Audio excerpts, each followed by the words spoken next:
Okay, we're approaching the planet. Everybody be ready. Shit, I'm losing control of the ship. That's it, it's out of my hands now. We're getting pulled in, the speed is picking up. We're making complete rotations around the planet once every 2 seconds. 3 rotations every 2 seconds. 10 rotations per second. 15 rotations per second. 30 rotations per second. Hold tight. I think it's about to shoot us out far from the planet to bring us back in rotation to break us through the atmosphere. Here we go, we're picking up momentum. Shit, we're in. Everybody okay? What a fucking ride. Valzik, open the Blue Jays window shutters. Let's see what it looks like out there. Telly was like, geez, it's dark, I can't see nothing. Tria, activate the level 3 lighting systems. She tells me she already did. What? Activate the level 5 lighting system. Tria said, okay, it's done. Corinto was like, interesting. We still can't see anything. Tria said she can see a little bit, but she can only make out some shapes. Weird. Why is it only Tria seeing something? Nobody else can see shit. This is more than pitch black. Navina said nothing is coming up on her scanning systems. Telly, activate the Blue Jay super sensors. Corinto said, wait, there's no need. We're being controlled and piloted by an external source. We should be good. I hope so, Corinto. Seems to be that. Okay, everybody breathe and stay centered. Might as well relax, but stay alert. In fact, we should suit up. Everybody put your gear on. Let's put the gear that Kaz gave to us. Telly was excited, because we finally get to wear the new suits. And the Kasarian suits are no joke. They're practically organic. The suits have their own intelligence. The suits can do things like slow down your heart rate and alleviate anxiety, so we can think clear and be at our best performance. Anyway, Tria said she can see enough to know that we're close to landfall. Good, because I can't wait to see what this is all about. Valzik was like, me too. Corinto said, don't forget, curiosity killed the dog. I told Corinto, no. Back on Earth it's cat, not dog. Curiosity killed the cat. Telly finds it funny and chuckles. Tree is laughing in mental telepathy. Corinto doesn't care because it's nearly impossible to hurt his feelings. The praying mantis medical scientists are almost emotionally bulletproof and practically egoless. Valzik, put out the Blue Jays landing gear. Okay, Captain. What I told you about calling me Captain? I'm Zor. I'm only Captain to the outsiders. Is everyone ready? I got a telepathic message from the one who called us here. Tria got it too. We're gonna be greeted as soon as we exit the ship. Telly starts to get nervous, but the suit calms her down. Thanks to my friend Kaz. The Blue Jay gracefully lands and touches ground. The exit hatch opens. It's still dark. Then we see a white orb floating towards us from a distance. Kind of erratic, like a butterfly. It stops about 10 feet in front of us. Then manifested into a full-fledged humanoid being. It seemed to be male in gender. He was silver, but not like Tria's silver skin. His skin was a lot more shiny and reflective like chrome. He glowed a little, giving us some sense of lighting. As he walked closer to us, we realized it wasn't him that was glowing. It was the long hooded black cloak. It had some type of glyphs on it that glowed in green color. He had a crystal-looking sword strapped to his back. No worries. His whole vibe was harmonious and peaceful. We didn't know him, but we felt loved. It was a beautiful thing to feel, almost as if we were being healed in his presence. Wow, I'm happy we came. He said hello. I knew you all would come. You can call me Neflor. It's the closest translation to the name in my people's language. I studied your language for an earthly decade, so there would be no hindrances in our communication. I summon you here for two reasons. The first is for a mission, if you accept. And the second reason is I have a gift for Tria. Welcome to the planet we call, in your language, 001. Follow me as I light up the way for you. We had to develop a device that produces light for you and your crew. Because for my people and I, we can naturally see. Our eyes have an internal light source in them. It's not dark for us here. Then Tria said to Nephilar, why is it I can see a little bit, but my crew can't? Nephilar said, shh. In due time you will know. We have to make it back to the palace before the Borgons awake. Valzik asked, who the hell are the Borgons? Nephilar replied, creatures you do not wish to meet.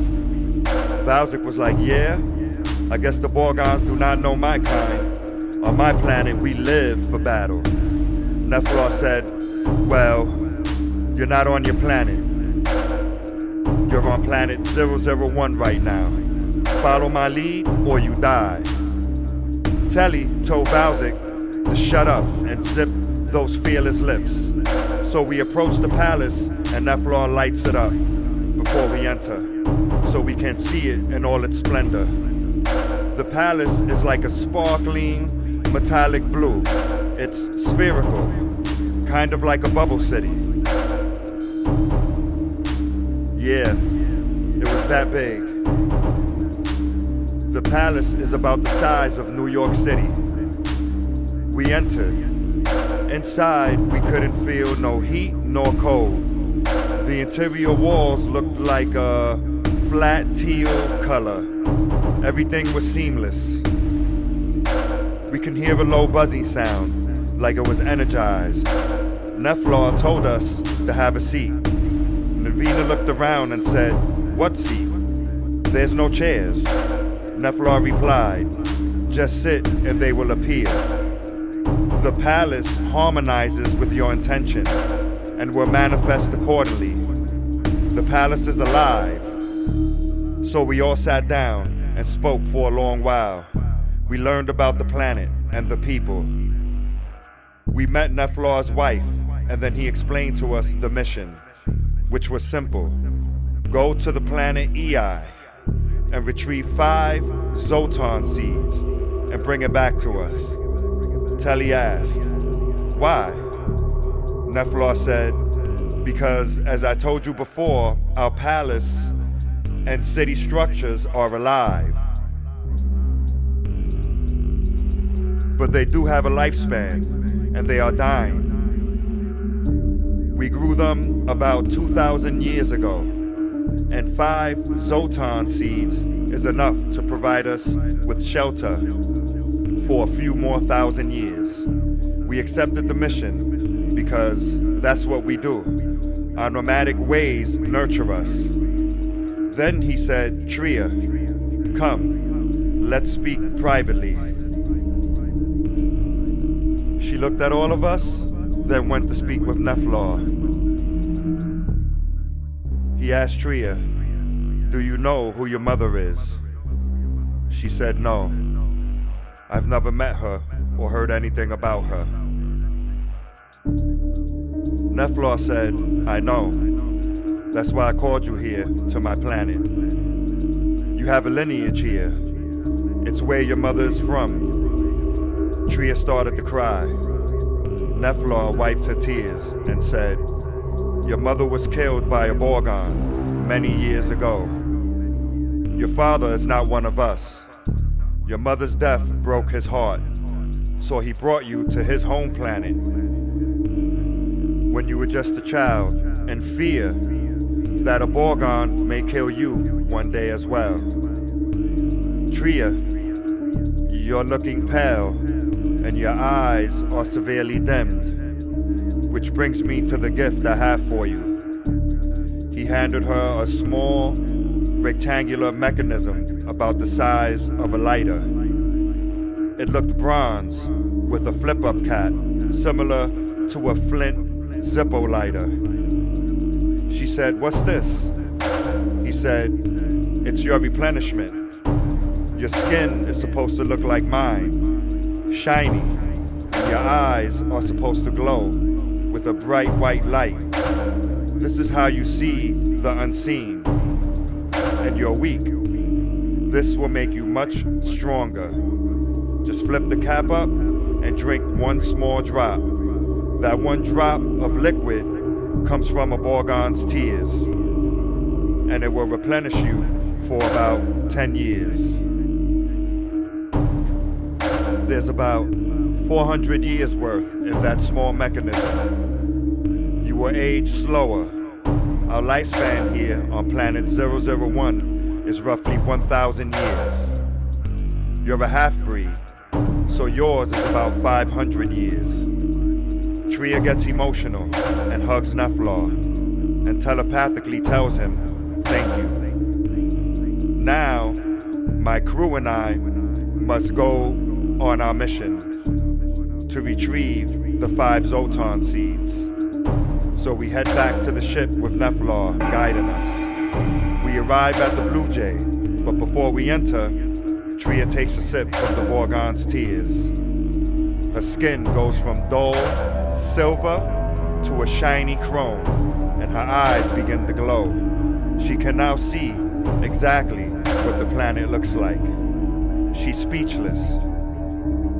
We then walk inside the ship as she's processing everything. Tria looks so beautiful and vibrant now, though she's quiet because all this is a lot for her. We all waved goodbye to Nephilar through the windows as the Blue Jay was powering up. The ship slowly lifts off the ground, and we leave. Navina inputs the destination's coordinates into Blue Jay. We're set, but we don't have to fly through a green hole again. This time, we're headed towards a black hole, to a different universe. We're headed to the planet Ei, an ancient planet. So ladies and gentlemen, stay tuned. And the next time we meet, I'll tell you all about it. Until then, to the stars.